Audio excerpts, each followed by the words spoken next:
Hello guys, I hope कि तू लोग अच्छा हो खबा।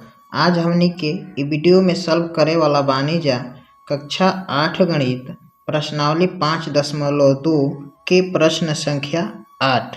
अभी तक तू लोग प्रश्न संख्या 1 से प्रश्न संख्या 7 तक नइखा देख ले तो हमारे चैनल के प्लेलिस्ट में जाके देख सकत हवा।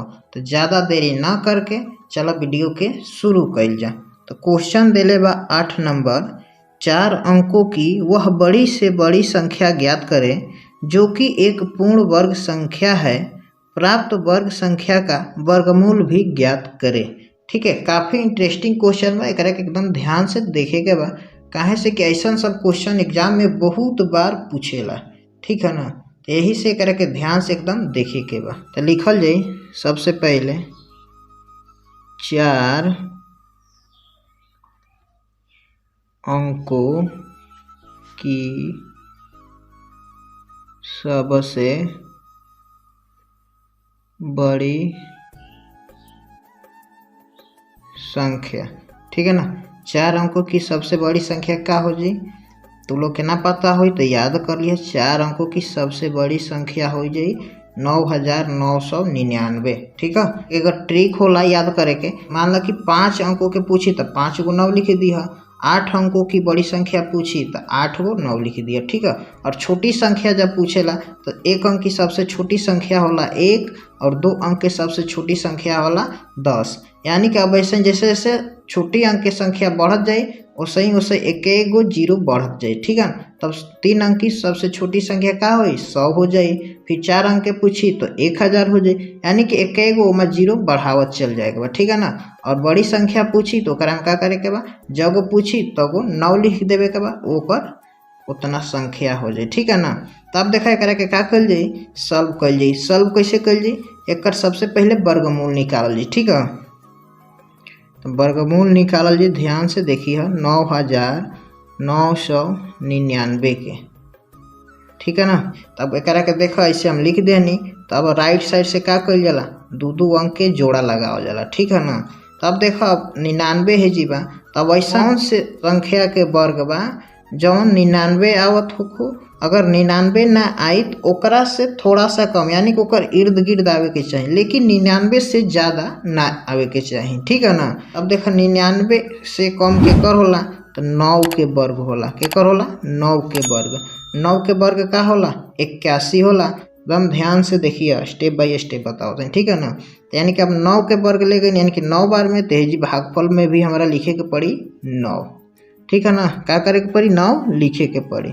अब एकरा के माइनस कर दिए, 9 में से 1 घटी हो जाई 8 और 9 में से 8 घटी तो का हो जाई 1 हो जाई। ठीक है, अब हेने वाला जौन भाग बटू एकरा के जोड़ देवे के बा।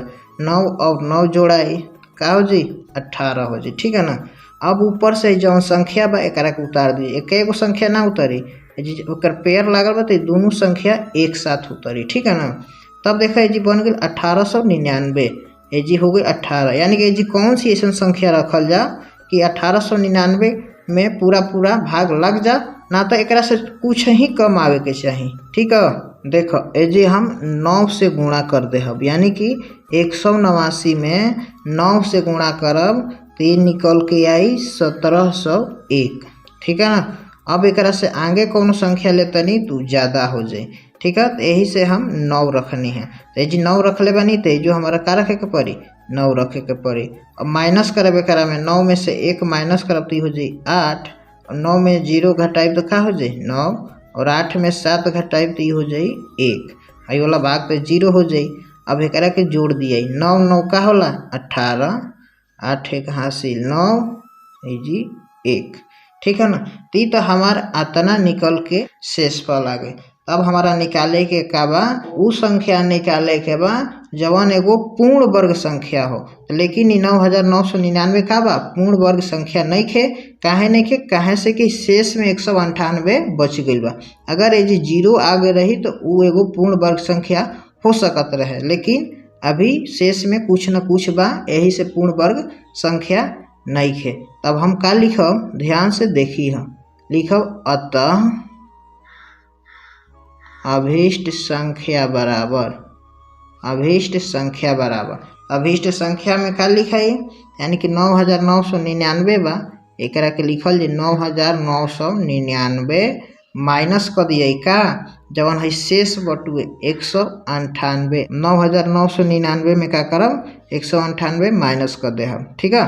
तो चलो घटावल जो करे के 9 में से 8 घटी तो का बची 1, और 9 में से 9 घटी बची जाए 0, और ये जी 9 में से 1 घटी हो जाए 8, अब ये जी 9 बात 9 हो जाए, यानी कि इहे वो पूर्ण वर्ग संख्या हुए जवन की 4 अंक की सबसे बड़ी संख्या है, ठीक है ना। का कहता क्वेश्चन में, यानी कि कहता प्राप्त वर्ग संख्या का वर्गमूल निकाले। हमारे प्राप्त वर्ग संख्या का आयल बा 9801 आयल बा, ठीक है ना। तो एक हम वर्गमूल निकालब तो का हो जाए, ई हो जाए 99, ठीक है ना। 9801 के वर्गमूल का हुई 99 हुई, जवन की क्वेश्चन के राइट आंसर हो जाए। उम्मीद करता नहीं कि क्वेश्चन तू लोग के बहुत अच्छा से समझ में आई हुई।